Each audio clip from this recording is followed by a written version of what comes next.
aí, gente, tudo bom com vocês? Meu nome é Aldrin de Carvalho, esse aqui é o meu canal, que é o canal do Aldrin, e hoje a gente está aqui novamente para dar prosseguimento à nossa História da Filosofia, com base na História da Filosofia do Giovanni Reale e do Dario Antisei. Hoje a gente segue falando de São Boaventura. Nos últimos vídeos a gente fez primeiro uma introdução ao pensamento dele, à pessoa dele de maneira geral, né, a sua vida, enfim, suas relações com São Tomás de Aquino, inclusive. No segundo vídeo a gente falou um pouco sobre as razões pelas quais São Boaventura critica o aristotelismo, e a gente viu nesse vídeo que a base, né, a raiz do problema do aristotelismo para São Boaventura é a rejeição da teoria das formas, né, da teoria das formas platônica, e a adesão a uma filosofia aristotélica, a uma metafísica aristotélica. E contra essa filosofia aristotélica, que vinha sendo muito desenvolvida ali no século XIII, né, que é quando São Boaventura vive, São Boaventura vai propor algumas doutrinas, né, que vão buscar um certo retorno ao agostinianismo, né, ao pensamento de Santo Agostinho, e ao platonismo de maneira geral. E é justamente sobre isso que a gente vai falar neste vídeo. Mas antes da gente entrar no tema do vídeo propriamente dito e começar a explicar isso tudo, eu gostaria de lembrá-los de que vocês podem apoiar o canal financeiramente de algumas maneiras distintas. Quais são essas maneiras? Bem, primeiro você pode comprar os livros que estão sendo usados aqui pelos links na descrição, para você sair o mesmo preço, mas vem uma comissão para mim. Então, todo mundo fica feliz. Você também pode fazer uma doação pontual pelo Pix, pela chave Pix que está aí na descrição, por algum super chat durante qualquer live que estiver rolando aqui no canal. E além disso, você pode dar a melhor contribuição, certamente, que é a contribuição no Apoia-se. Né? No Apoia-se, você seleciona qualquer quantia a partir de R$2 para me dar mensalmente. Por mais que você só me dê R$2 mesmo, é muito bom, né? Me ajuda muito, né? Porque eu já tenho certeza de que aquele dinheiro virá no mês seguinte. Então, é um adianto, é muito bom. Mesmo que você doe pouco, vai me ajudar de qualquer jeito. Mas enfim, antes da gente... Então, vamos logo para o vídeo. Bom, gente, para então a gente entrar explicando a doutrina metafísica de São Boaventura, eu vou começar o vídeo de agora lendo o último parágrafo do que a gente leu no vídeo anterior, para poder situar um pouco a gente no que a gente vai estudar hoje. Ele diz assim, depois de explicar todas as críticas de São Boaventura ao aristotelismo, quer dizer, não todas, mas enfim, as que ele selecionou como mais relevantes, o Reale diz o seguinte: estas são algumas consequências, em claro contraste com a doutrina cristã, da rejeição aristotélica da doutrina das ideias. Daí a importância da teoria platônica das ideias, que Boaventura, seguindo as pegadas de Santo Agostinho, repensa e repropõe na forma da doutrina do exemplarismo. Então, qual que é o objetivo de São Boaventura aqui? Né? Diante dessa filosofia aristotélica, que é uma filosofia, do ponto de vista de São Boaventura, ruim, né, uma vez que ela rompe essa conexão, essa dependência íntima que existe entre Deus e o mundo, e né, ele rejeitando essa filosofia, ele vai precisar propor algo para colocar no lugar. Né? E aí vai entrar a doutrina do exemplarismo de São Boaventura, né, que vai ser baseada aí, em conceitos retomados de Platão e um pouco mais próximo a ele do que Platão, de Santo Agostinho. Então o Reale começa aqui. Né? Os germes negativos da filosofia aristotélica podem ser resumidos na possibilidade de conceber o mundo sem Deus, ou então com um Deus que seja motor imóvel, impessoal, sem amor, nem criador, nem providente. Então, quais são os erros da filosofia de Aristóteles? O primeiro que ele coloca aqui é a possibilidade de conceber um mundo sem Deus. Né? Então, as formas das coisas, né, a natureza de cada um dos entes que se encontram na realidade sensível, elas se encontram nos entes, né? Não estão fora dele, tornando aquele ente, portanto, dependente de algo que o transcende. Né? As formas, as razões de ser de cada ente estão neles mesmos. Né? Então, no fim das contas, a gente já explicou isso com mais detalhe, mas de toda forma, no fim das contas, o mundo ele não precisa de Deus para se explicar, né? Para explicar a sua própria natureza. Né? O fato das coisas existirem não depende de um criador, né? Não aponta para algo externo que está sempre sustentando aquela realidade. O que você tem, como ele diz aqui, é um motor imóvel no pensamento aristotélico. Né? É um Deus cuja ação no mundo é meramente uma ação que gera movimento. Né? Deus ele fica ali parado, fechado em si mesmo, né, pensando a si próprio, como a gente sabe que é o Deus aristotélico, e as coisas vão tendendo a ele. E nisso que as coisas vão tendendo a ele, elas vão se transformando. E assim Deus vai movendo a realidade. De fato, isso existe no pensamento de Aristóteles. Agora, as coisas mesmas, elas não existem em razão de Deus, né? Não foi Deus que criou aquelas coisas ou que está sustentando aquelas coisas. Deus só causa o movimento das coisas, e não o ser mais íntimo daquelas coisas. É aquilo que torna as coisas existentes. Portanto, o mundo, tirando do ponto de vista do movimento, o mundo não é dependente de Deus, né? O mundo pode ser explicado com base apenas nele mesmo. Apenas quando a gente vai falar do movimento que a gente precisa ir para além do mundo, né? E conceber um motor imóvel. Agora, isso não é o suficiente, né? Para alguém que tem as pretensões que São Boaventura tem, as intenções que ele tem com a filosofia, a gente já viu que isso não é o suficiente, né? Nos outros vídeos eu explico melhor quais são, como que São Boaventura vê a filosofia, né? O que ele está buscando quando ele filosofa. Então ele diz aqui, né, que o que a gente tem no pensamento aristotélico é um motor imóvel, impessoal, sem amor, nem criador, nem providente. Então ele é impessoal, né, e como ele diz aqui, ele é sem amor. Né, ele não ama os entes da realidade, como o Deus cristão faz. Né. Todas as coisas, por Aristóteles, amam a Deus. Né, todos os entes sensíveis, eles amam a Deus e justamente por isso o buscam, né, e se movem em direção a ele. Né, ele atrai todos os entes de forma análoga ao que uma causa final faz. Mas a recíproca não é verdadeira, né? Quer dizer, as coisas amam e buscam a Deus, mas Deus não busca as coisas, né? Nem ama as coisas. Então, dentro do pensamento aristotélico, a gente teria também essa incompatibilidade com Deus cristão. E ele diz aqui, nem criador nem providente. Né? Nem criador, porque para Aristóteles o mundo é infinito. Né? Sempre houve o tempo, sempre houve o universo, etc, etc. Né? E não há nada, de fato, nas criaturas, como eu disse, que nos leve a pensar que elas devem ter sido criadas. Como eu disse, as razões das próprias coisas se encontram nelas mesmas, dentro do pensamento de Aristóteles. Então a gente não precisa conceber um modelo supremo ou um artífice que em algum momento pegou e fez as coisas, né, e criou o universo. Então, o Deus aristotélico também não é criador, ou seja, leva a gente para uma direção contrária ao que a Escritura diz. E ele diz aqui que também não é providente, né? Então ele não é atento ao que acontece, digamos assim, na vida das criaturas, né? O que está sempre acontecendo nas criaturas, e não está conduzindo aquelas criaturas de uma maneira amorosa, de uma maneira cuidadosa. Né? Não existe esse zelo da parte de Deus pelas coisas, né? A providência. Né? Ele vai guiando os nossos passos, ele vai se mostrando para a gente, enfim, concedendo-nos dons. Né? Enfim, esse Deus não é o Deus aristotélico. E então, para extirpar essa visão toda problemática de Aristóteles, do ponto de vista de São Boaventura, Boaventura elabora a doutrina do exemplarismo, segundo a qual em Deus encontram-se as ideias, ou seja, os modelos, as similitudes das coisas, das mais humildes às mais elevadas. Então, a doutrina do exemplarismo é justamente a versão boaventuriana da teoria das ideias platônicas, né, da teoria das formas do Platão. Então, sustentando as coisas sensíveis que existem na realidade, existem os modelos supremos. Os modelos supremos, né, as ideias, né, como ele diz aqui, as similitudes das coisas, elas estão fora das coisas, e as coisas sensíveis existem em razão delas. Né, justamente porque elas estão ali o tempo todo imitando, né, se propondo a ser imitações desse modelo eterno, que, por sua vez, está fora das coisas, fora da realidade sensível, como o próprio Platão já dizia.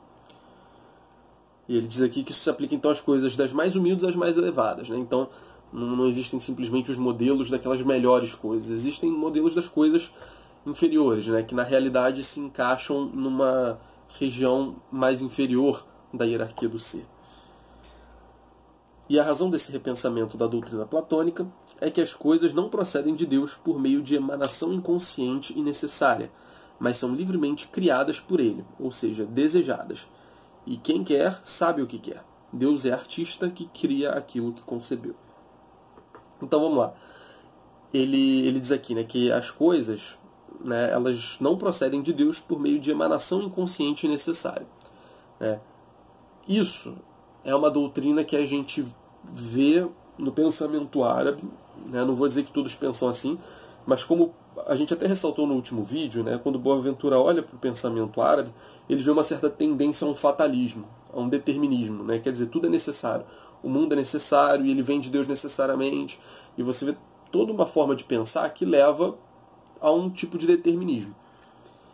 E ele vai dizer aqui, ó, do ponto de vista aristotélico, a gente precisa rejeitar o ponto de vista aristotélico justamente porque ele está levando a gente a essas conclusões. Então, essa adesão ao pensamento platônico é uma forma de evitar isso. Né? Então, quando você platoniza a metafísica, segundo São Boaventura, você consegue criar um cenário em que se encaixa melhor uma ideia de que as coisas são livremente criadas por ele, né? Ou seja, são desejadas. Né? Então Deus, ele poderia não ter criado as coisas, mas ele livremente quis criá-las. Né? Quis criar algo além de Deus. Né? E, portanto, ele desejou que as coisas fossem criadas. E aí a gente já viu um elemento de amor. Né? Quer dizer, ele criou, ele poderia não ter criado. Né? Não tem nada na natureza das coisas que exigisse que elas existissem. Elas não eram necessárias a partir da natureza de Deus. Elas não derivavam necessariamente, como ele diz aqui, inconscientemente dele. Né? Elas foram desejadas, Deus quis fazer isso. Né? Como sendo algo bom. E quem quer sabe o que quer. Né? Deus é artista que cria aquilo que concebeu. Né? E aqui ele antecipa isso, que provavelmente vai ser dito mais adiante, não estou me recordando agora, mas ele diz aqui, né? Deus é artista que cria aquilo que concebeu. Então Deus concebe as coisas antes de criá-las. Né? E esse processo, vamos dizer assim, pelo qual Deus concebe as coisas, né? Esse conceber as coisas de Deus é justamente aquela doutrina que já foi mencionada aqui outras vezes, da imanência das ideias na mente divina. Né? Quer dizer, Deus tem em sua mente o mundo das formas, o hiperurânio platônico. Né? Os cristãos, eles têm essa tendência, né, a colocar o mundo das ideias na mente de Deus. E assim, Deus cria a partir desses modelos que estão na mente dele, né, que ele próprio concebeu. Né? Então, ele concebe essas coisas e ele cria, né, ele exterioriza isso, digamos assim. Né? Ele cria fora dele a realidade, com base nos modelos internos a ele. Com base nessa leitura, o mundo em seu conjunto é um livro, no qual reluz a trindade que o criou segundo o triplo grau de expressão. Isto é, segundo o modo do vestígio, da imagem e da semelhança. Né? Então, Deus concebe e cria a realidade. Deus, para São Boaventura, é uno e é trino. Né? Como ele é um cristão, ele acredita na Santíssima Trindade. Está partindo dessa doutrina aqui. Uma vez que, então, Deus cria as coisas, todas as coisas, para São Boaventura, carregam uma marca de Deus, né? E mais particularmente uma marca da Santíssima Trindade. Inclusive as obras dele são muito marcadas por divisões trinas, né? Divisões triplas na realidade. Ele está estudando conhecimento, ele vai fazer uma divisão tripla e vai traçar um paralelo disso com a Trindade. Ele vai estar estudando os entes materiais, ele vai dividir alguma coisa em três e vai traçar esse paralelo com a Trindade. Esse é um processo que é bastante comum em São Boaventura, que é algo que vem de Santo Agostinho, né? Lá do Tratado da Trindade dele. Que, inclusive, a gente vai começar a ler no canal do Marcelo. Quando esse vídeo sair, eu imagino que a gente já tenha começado a ler, se Deus quiser. Enfim, o Tratado da Trindade de Santo Agostinho, dê uma olhada lá no canal Resenha Forense. Entrem na playlist Sexta Patrística aí do canal, vocês vão poder ver, a gente vai ler capítulo a capítulo. Bom, mas de todo modo, São Boaventura ele vê na realidade, então, reflexos da Trindade, imagens da Trindade, né? Diversas tríades que nos remetem a Deus de alguma forma, justamente por serem tríades. E ele diz aqui que na realidade, né, a realidade como um livro, no qual reluz a Trindade que o criou, segundo o triplo grau de expressão. Né? Então, existem três formas, três maneiras, aí novamente três, da Trindade se refletir na realidade. Né? Em qualquer lugar que a gente for olhar, como eu disse, a gente vai encontrar reflexos disso. Agora, existem três maneiras principais pelas quais a Trindade vai se refletir nas coisas. E ele nomeia isso. Né? Ele diz que isso acontece à maneira de vestígio, à maneira de imagem e à maneira de semelhança. E ele explica, né? O vestígio é o das criaturas irracionais, né? É o modo de expressar a trindade das criaturas irracionais. A imagem é das criaturas intelectuais e a semelhança é das criaturas deiformes, né? Então, vestígio, imagem e semelhança. Criaturas irracionais, criaturas intelectuais e criaturas deiformes, né? Aí, inclusive, a gente consegue ler isso, né? A gente consegue relacionar isso com a concepção do homem como imagem e semelhança de Deus, né? Quer dizer, o homem é imagem na medida em que é uma criatura intelectual e também é semelhança, no sentido de que é deiforme, né? Ele pode ser deificado, né? Através do batismo, da purificação dos pecados, etc. Ele se deiforma, né? Ele se transforma em Deus, entre aspas, né? Ele se diviniza, né? Na medida em que pratica os mandamentos, participa dos sacramentos, etc, etc. Né? Então, o homem ele pode ser deiformizado. Portanto, ele é semelhança divina. Sem deixar de ser imagem, né? E no homem, certamente, a gente também vê vestígios de Deus. Mas é interessante a gente ver, então, essa hierarquia, né? Em todos os entes a gente vai encontrar vestígios. Nos entes intelectuais a gente vai encontrar imagens. E nos entes deiformes, portanto, que tem esse contato, né? Que tem essa infusão maior do Espírito Santo neles, eles vão ter semelhança. Vão ter semelhanças de Deus. Assim, na própria Universas Creata, há como que uma escada por meio da qual pode subir-se até Deus. Pode-se subir até Deus.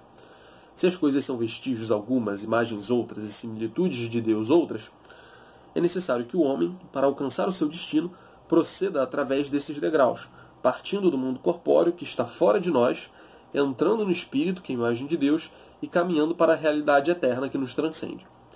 A especulação torna-se assim itinerarium mentis in Deum, isto é, viagem mística em direção a Deus.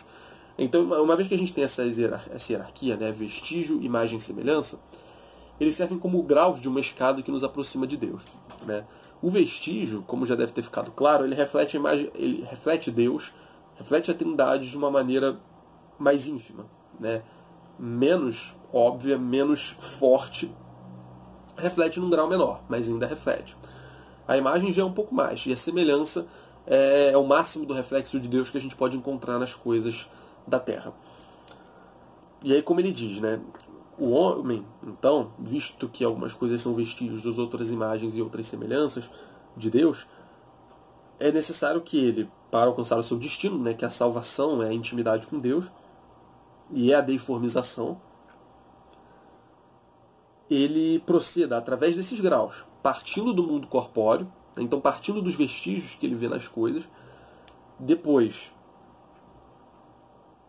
entrando no espírito, né, então ele faz esse movimento. Primeiro ele vê o que está fora, depois ele entra no espírito. Uma vez que ele é criatura intelectual, ele olha para dentro de si mesmo, e dentro de si mesmo ele vê imagens da Trindade, assim como ele vê no mundo, mas agora com um nível de proximidade, de afinidade com Deus ainda maior.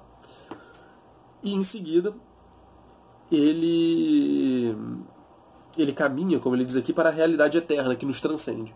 Então existe um processo de começar pelo que está fora, depois entrar no que está dentro, e então contemplar o que está acima, né, que nos transcende e nos inclui de alguma forma, né? Transcendência envolve essa ideia de inclusão também, né? Não é simplesmente algo externo que está acima, né? O mundo é externo, o espírito é interno, e como ele diz aqui, né, e há coisas que são transcendentes, né, que nos incluem e nos superam de alguma forma. E aí o homem, quando ele vai olhar para a realidade, então, ele tende a fazer esse processo, né? Ele tende a fazer com que as coisas vão levando umas às outras, né? As coisas externas vão levando as coisas internas, que levam as coisas superiores até chegar a Deus. Então, como ele diz aqui, a especulação se torna um itinerário da mente para Deus, que é justamente o nome de uma das obras de São Boaventura, provavelmente a obra mais conhecida de São Boaventura, em que ele descreve um pouco esse processo através desses graus e vai mostrando como que as coisas do mundo nos fazem lembrar de Deus, as coisas do espírito, do intelecto, nos fazem lembrar de Deus mais, e como as coisas transcendentes nos lembram mais diretamente de Deus. O mundo, portanto, está cheio de sinais analógicos do divino, que é preciso decifrar como alimento do espírito. Então no mundo, e aqui mundo incluindo também nós mesmos, né? Em nós mesmos e no mundo a gente vai ver esses sinais de Deus. sinais analógicos de Deus. Esse termo é muito bom, né? Sinais analógicos do divino. Então, tudo isso, na verdade, são sinais, no fim das contas. E quando a gente vai se debruçar, então, sobre a natureza humana, sobre o mundo natural, é com esse olhar que a gente tem de estar, né? É isso que a gente tem de encontrar ali e resgatar para que aquilo seja um trampolim para a gente alcançar a Deus. Aí ele diz aqui, né, ele cita São Boaventura no itinerário. Quem não se ilumina com o esplendor de coisas tão grandes como as coisas criadas é cego. Quem não desperta com tantos clamores é surdo. Quem com todas as coisas não se põe a louvar a Deus é mudo. Quem, a partir dos indícios tão evidentes, não volta a mente para o primeiro princípio é tolo. Né? Então, olha que interessante, né? Ele fazendo essa ponte com os sentidos. Né? São Boaventura está dizendo que a gente precisa se debruçar sobre o mundo, né? Sobre o nosso intelecto, enfim. A gente tem de estudar essas coisas. Né? É bom que a gente estude essas coisas. Mas aí que está. Então, assim, a gente não pode ser cego, a gente não pode ser surdo. Né? A gente tem de ouvir a realidade, a gente tem de ver a realidade. Agora, isso tem de sempre nos conduzir para Deus, né? Tem de sempre nos conduzir para cima.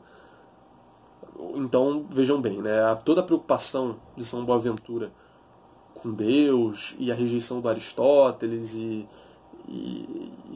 a crítica dele a uma filosofia que muitas vezes pode ser vã, não está baseada numa ideia de que a gente não deve olhar para o mundo e deve olhar só para as coisas divinas. E não está baseado nessa ideia simplesmente porque essa ideia não existe em São Boaventura. E essa ideia não existe em São Boaventura justamente porque o mundo ele é divino em alguma medida. Né? Ele foi criado por Deus, portanto ele guarda esses vestígios. Então, sim, vale a pena se debruçar sobre o mundo, vale a pena se debruçar sobre a alma humana, sobre o nosso intelecto. Agora, a gente tem que se debruçar e procurar esses vestígios, né? Que o nosso estudo sobre a realidade, sobre o ser humano, nos revelem esses indícios. Né? É disso que se trata, no fim das contas. E se você rejeita isso, se você não busca isso, você é cego, você é surdo, como ele diz aqui. Ele diz aqui que, enquanto os antigos divinizavam o mundo e o homem moderno o demitiza, lendo-o com base em categorias rigorosamente científicas, Boaventura propõe uma interpretação que distingue, não separa Deus do mundo, para que ele não seja profanado ou desumanizado. Então vejam bem, aqui a posição intermediária que ele está assumindo. Né? Por um lado, a gente não está aderindo, por exemplo, a um panteísmo de dizer que o mundo é Deus. Que a natureza ela é sagrada, ela é divina. Né? Tipo, nossa, a planta é um Deus, né? O vulcão é um Deus, enfim, qualquer coisa do tipo. Né? Então a gente não está divinizando o mundo. Por outro lado, a gente também não está indo na direção bastante característica da modernidade, que é uma certa instrumentalização do mundo, no sentido de que assim, o mundo é simplesmente uma coisa que está aí, da qual a gente pode usar de maneira mais ou menos indiscriminada. Né? Quer dizer, o mundo não tem valor nenhum, ele está ali e ele é totalmente profano, como ele diz aqui. Né? O mundo, numa perspectiva mais cientificista, mais moderna, é lido simplesmente como ele coloca aqui, com categorias rigorosamente científicas. Então, o objeto a ser estudado, mas aquilo não tem nada de tão elevado, é só algo que está ali, né, que pode ser estudado, que pode ser manipulado, transformado, etc. Para São Boaventura, não. Né? São Boaventura vai rejeitar essa visão também, justamente porque há vestígios de Deus no mundo. Então, o mundo ele é sagrado num certo sentido, mas ele não é divinizado como se fosse Deus.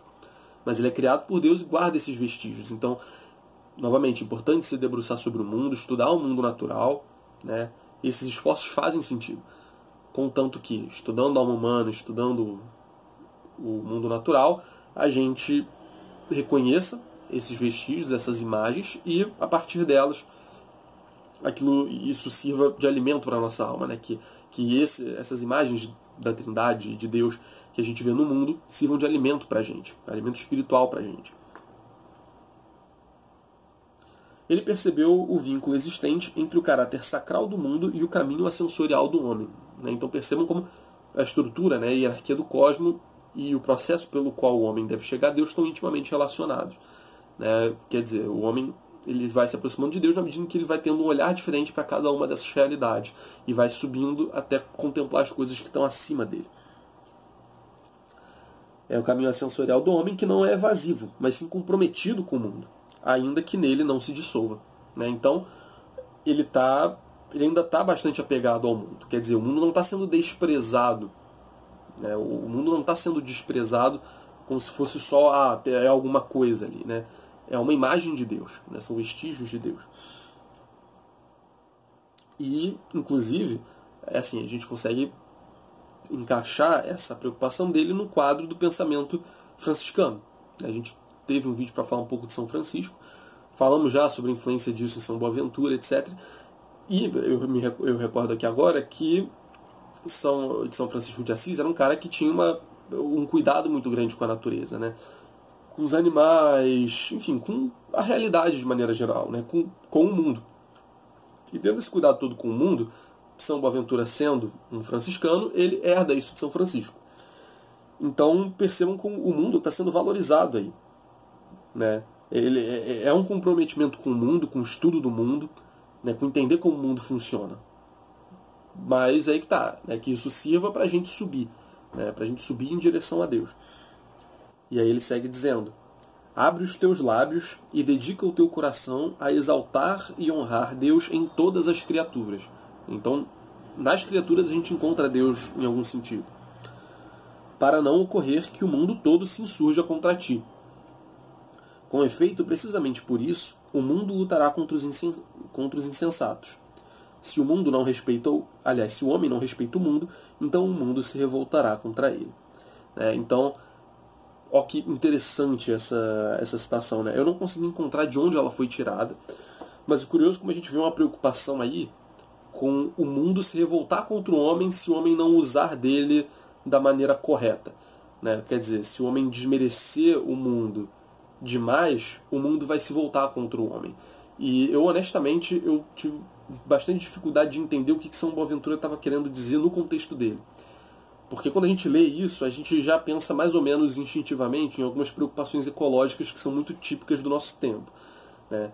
Quer dizer, o homem, a industrialização e está usando do mundo como se fosse uma fonte de recursos inesgotável, e uma hora a gente começa a sentir um pouco as consequências disso. Né? Não tem como não lembrar disso.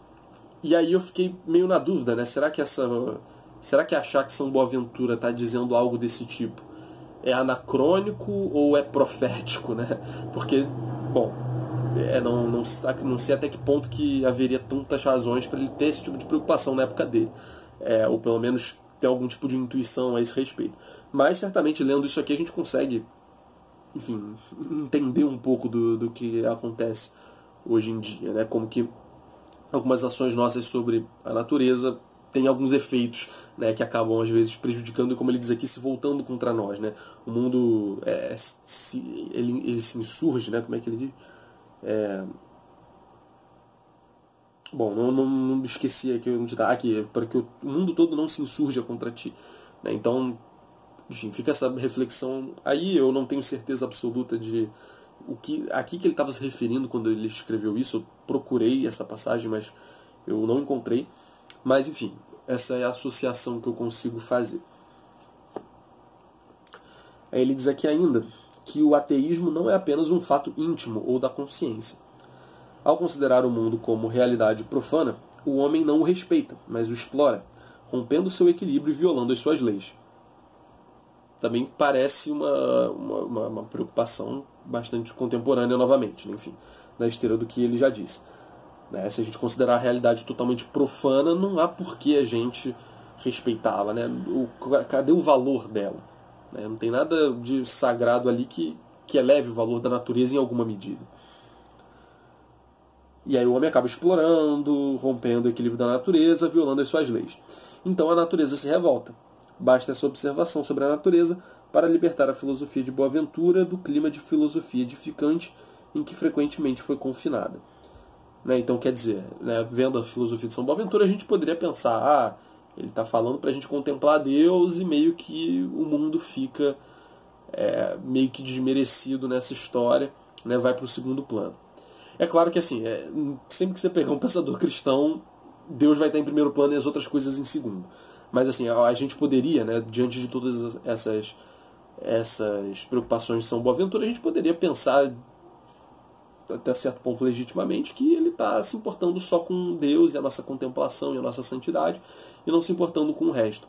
Mas a gente vê que essa preocupação com alcançar Deus, a contemplação, etc., etc., leva a gente a amar o mundo de alguma forma, né, e a valorizá-lo, e a estudá-lo, né, e a ver valor nessa atividade. Bem, então essa foi a doutrina do exemplarismo de São Boaventura, e agora o Reale vai falar para a gente um pouco sobre a doutrina das razões seminais, que é de certa forma, uma contraparte, né, à doutrina do exemplarismo, né, e aí é uma doutrina que vai fazer com que ele se aproxime um pouco mais do Aristóteles num certo sentido, mas antes de se aproximar de Aristóteles, ele acaba se aproximando mais de Santo Agostinho, que tinha uma doutrina das razões seminais, e em última instância dos estoicos, né, que foi de onde Santo Agostinho tirou essa ideia. Mas é interessante ver como ele disse tudo isso agora, que tem um sabor muito mais platônico, né, quer dizer, no mundo há vestígios de Deus, e portanto existe um Deus que está sustentando esses vestígios, né? Os vestígios são vestígios de algo, e esse algo é justamente Deus, que transcende as coisas. Então, portanto, a gente tem uma visão bastante mais platônica, né, mais aberta ao transcendente. E a doutrina das razões seminais, ela é mais aristotélica, entre aspas, no sentido de que ela se situa, né, ela descreve algo que se situa mais no interior das coisas do que propriamente em algo externo a elas, ainda que guarde uma relação com Deus, né, ainda que essa doutrina esteja intimamente relacionada ao exemplarismo, como a gente já vai ver. Diz o Reale o seguinte: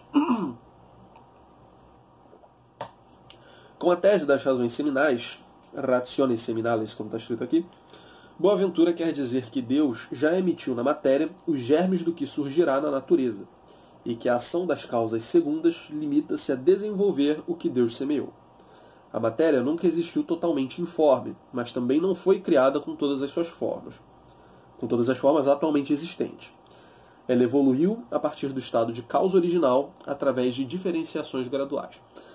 Então, vamos pegar essas frases aos poucos do que eu li agora desse parágrafo. Deus já emitiu na matéria os germes do qual surgirá, aliás, os germes do que surgirá na natureza. Então, na natureza, a gente vê que as coisas vão surgindo, não é isso? A árvore nasce da semente, enfim, a semente, por sua vez, nasceu de uma outra árvore, enfim, as rochas elas se sedimentam, uma coisa está sempre vindo da outra, né? E os entes, no geral, eles estão sempre se desenvolvendo. E aí o que ele está dizendo aqui? Ele está dizendo que Deus já colocou na matéria um germe, né?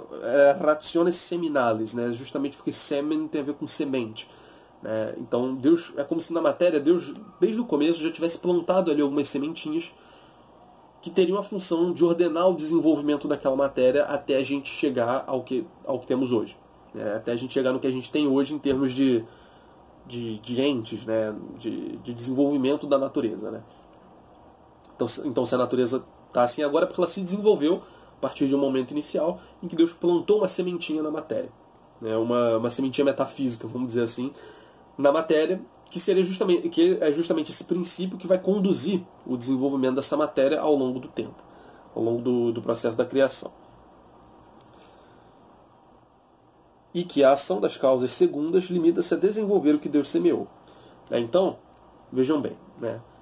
Quando a gente diz que Deus plantou a sementinha da realidade na matéria, né, colocou nas porções de matéria as possibilidades, né, as estruturas de possibilidade do desenvolvimento delas, né, que permitiu com que elas fossem se desenvolvendo, a gente está dizendo que o mundo é bastante dependente de Deus, né? Quer dizer, Deus colocou isso ali na matéria. Se não tivesse colocado, a matéria nem teria matéria, né, para se desenvolver.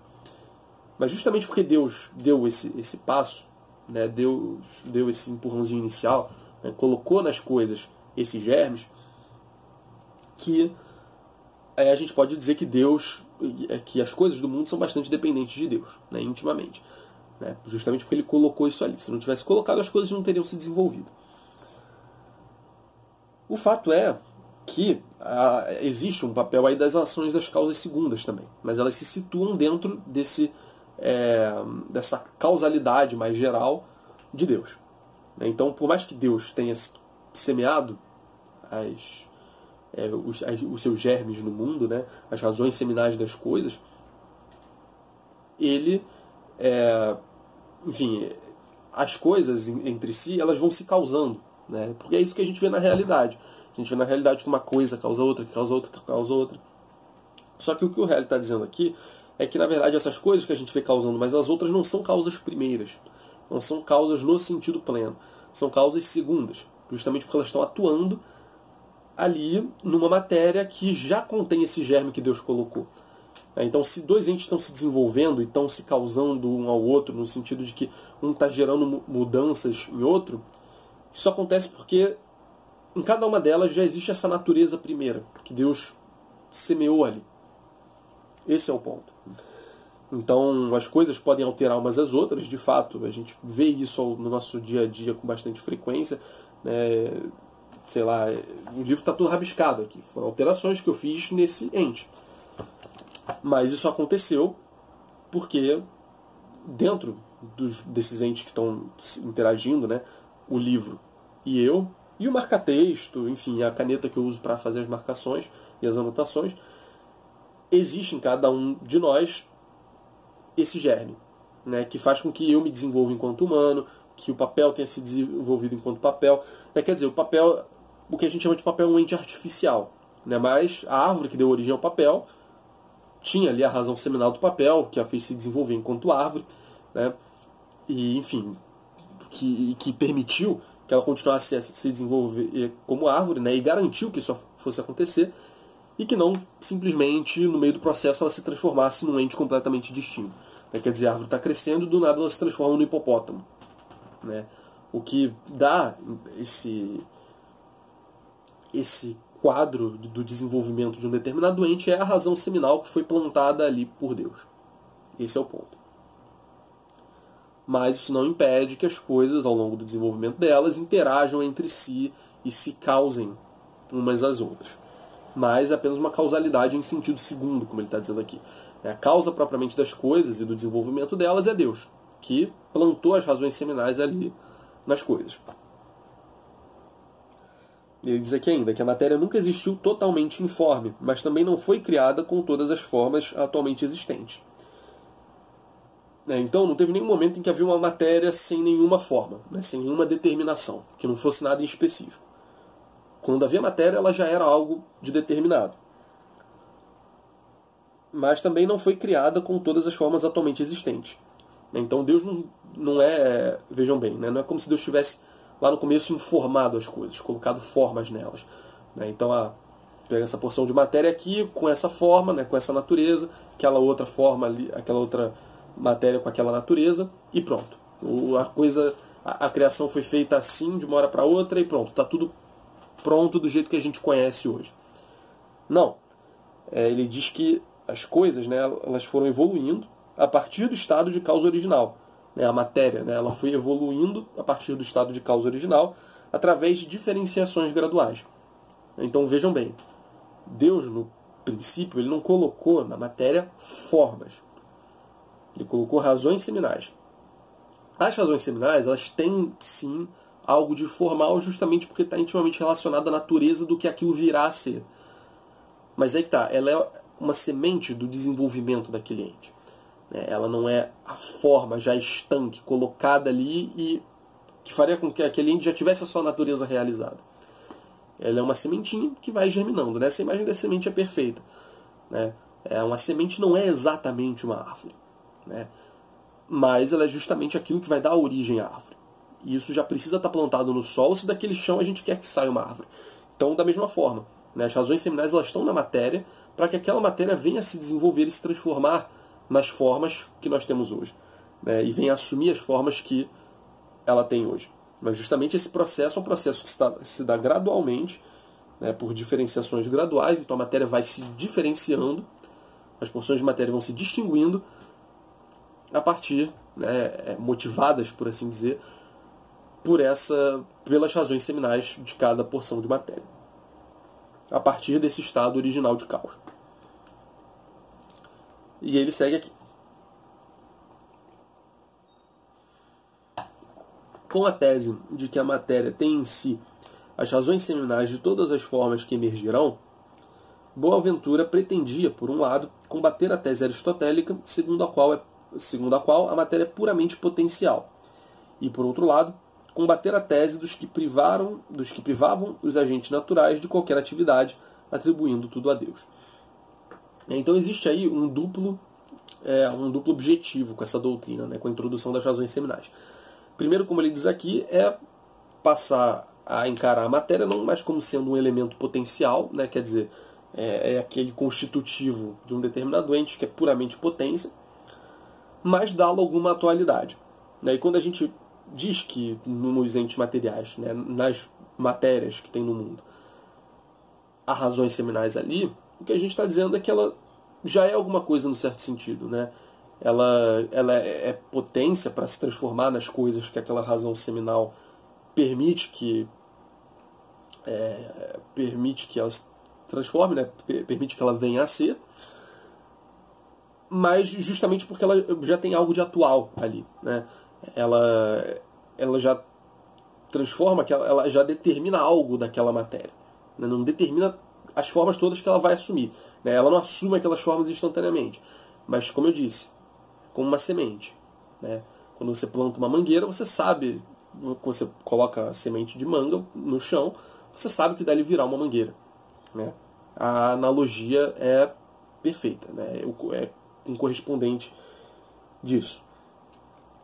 Então, existe algo de atual já na matéria, que é algo que vai se desenvolvendo até assumir as formas com as quais a gente tem o contato hoje, né? Que a gente vê, enfim, a mangueira, a macieira, o cachorro, etc. E, por outro lado, então esse é o primeiro objetivo, né? Dar algo de atualidade à matéria, e não jogar tudo no âmbito da potência.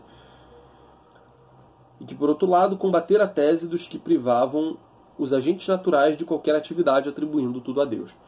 Então, quando a gente coloca as razões seminais nas coisas, a gente está fazendo com que elas sejam, com que elas tenham uma certa autonomia. Claro que se você perguntar a São Boaventura se Deus sumiu, as coisas vão continuar ali? Se Deus sumir, se Deus parar de agir sustentando aquelas coisas, ele dirá que não. Mas o ponto é que, diferente do platonismo, a gente tem aqui uma autonomia muito maior dos entes particulares, né? Quer dizer, existe algo neles que foi colocado por Deus. Vejam bem, esse algo foi colocado por Deus, então ele ainda está dependendo de Deus. Mas esse algo, ele está nas coisas. Portanto, existe uma consistência própria ali, né? Como ele diz aqui, né? Ele está combatendo a tese dos que privavam os agentes naturais de qualquer atividade. Então, os agentes naturais, eles têm uma atividade, né? Eles são responsáveis pela atividade deles em alguma medida. Então, a gente não está atribuindo tudo a Deus, né? Indiretamente, talvez, na medida em que ele colocou a razão seminal ali e deu a natureza daqueles entes. Agora, justamente, não é uma questão simplesmente de que você tem as coisas sensíveis simplesmente como imagens dos modelos da mente de Deus, e Deus está sustentando essas coisas e, enfim, isso poderia talvez levar alguém a pensar que as coisas perdessem a sua autonomia. De fato, elas dependem de Deus, elas não têm uma autonomia absoluta, mas elas têm algo de autônomo, né? E é essa posição mais equilibrada que São Boaventura está tentando buscar. É por isso que ele precisa seu sentido e seu alcance. Assim como há em Deus uma norma que dirige o devir da natureza, isto é, a causa exemplar, que pode ser chamada ratio causalis do efeito, da mesma forma, há na matéria algo que dirige a ação das causas naturais. Trata-se da ratio seminalis, que é como que um início de forma, uma matéria intrínseca posta na matéria, uma força intrínseca posta na matéria desde a criação.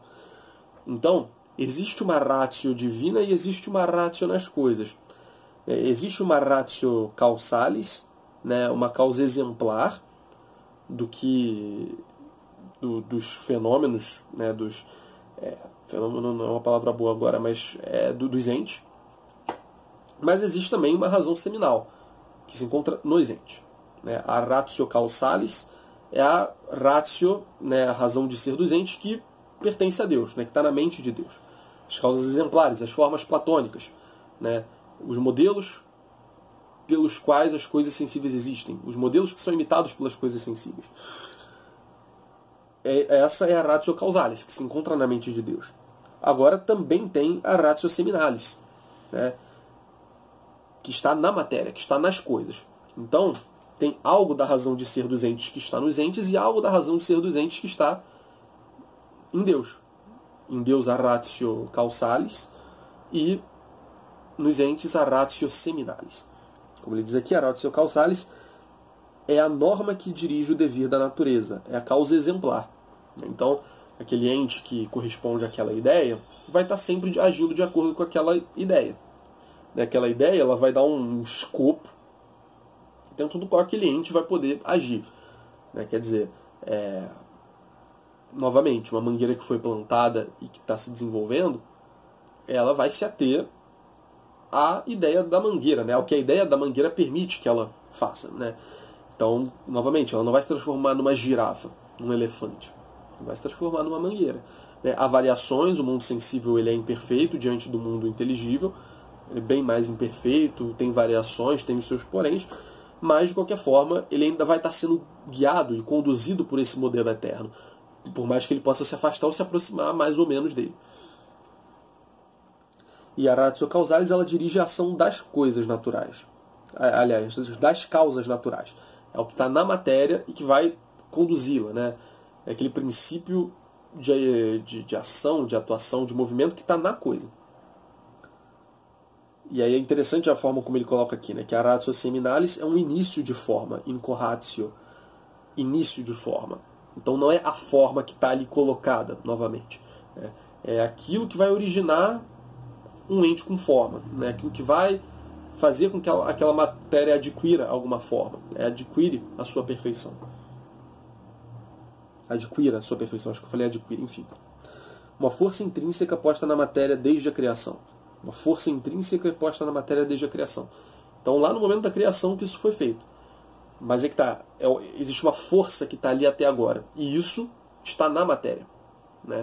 Existe uma parte disso que está na matéria, não está em Deus. É óbvio que, afirmando que Deus pôs na matéria os germes de seu desenvolvimento futuro, Boaventura quer acentuar a ação divina e diminuir, sem suprimir, a ação natural. Então, novamente, no fim das contas, esse princípio interno de desenvolvimento das coisas, a razão seminal que se encontra na matéria, ela foi colocada na matéria por Deus. Não é algo próprio da matéria, é algo que foi colocado ali por Deus. Tendo sido algo colocado ali por Deus, também depende de Deus, em algum sentido. Então, no fim das contas, como ele diz aqui, o São Boaventura está querendo enfatizar o papel de Deus, acentuar a ação divina, porque no fim das contas ela abarca tudo, e diminuir, mas sem suprimir a ação natural. Então ele está situando ali na posição devida. Ela pressupõe a ação de Deus, pressupõe que Deus coloque as razões seminais ali, mas ela existe. Ela existe. E aí ele, para finalizar o vídeo aqui, ele traça alguns paralelos entre São Tomás e São Boaventura, falando a respeito do cosmo. Para todo medieval, o cosmo é totalmente dependente de Deus. Como eu já disse antes, isso aí não é questionável, ninguém vai discordar disso. No entanto, se para Tomás de Aquino ele tem em si mesmo as razões de suas atividades, carecendo apenas do concurso geral graças ao qual persiste no ser, já para Boaventura ele carece de tal autonomia, necessitando de concurso particular para explicar sua atividade. Enfim, a gente já falou disso antes, mas quem assistiu aos vídeos de São Tomás de Aquino deve estar percebendo com uma certa clareza como que em São Boaventura as coisas estão parecendo bem mais dependentes de Deus do que em Santo Tomás. Apesar de, como ele diz, no fundo, ambos sabem, e a galera dessa época de maneira geral também, que o mundo depende de Deus. Totalmente. O Deus do Aquinate, ele coloca aqui Aquinense, mas enfim, do Aquinate, São Tomás de Aquino, move a natureza enquanto natureza, ao passo que o de Boaventura completa enquanto natureza, a completa enquanto natureza. Então ele vai colocar as razões ali, e aquelas razões vão se desenvolver segundo os modelos eternos, que estão na mente de Deus. Então percebam como um processo diferente do processo do Tomás. No Tomás ele move a natureza enquanto natureza. Agora, em São Boaventura a natureza ainda está para ser completada, né? Ela vai sendo completada. Justamente porque Deus não colocou a forma ali e pronto, colocou. Né? Tem a razão seminal que vai se desenvolvendo e tal. Aliás, que vai desenvolvendo aquele ente, etc. Mais do que exaltar sua autonomia, como faz Tomás, em consonância com sua inspiração aristotélica, Boaventura quer revelar sua inconsistência, em consonância com o vanitas vanitatum do Eclesiastes. Né?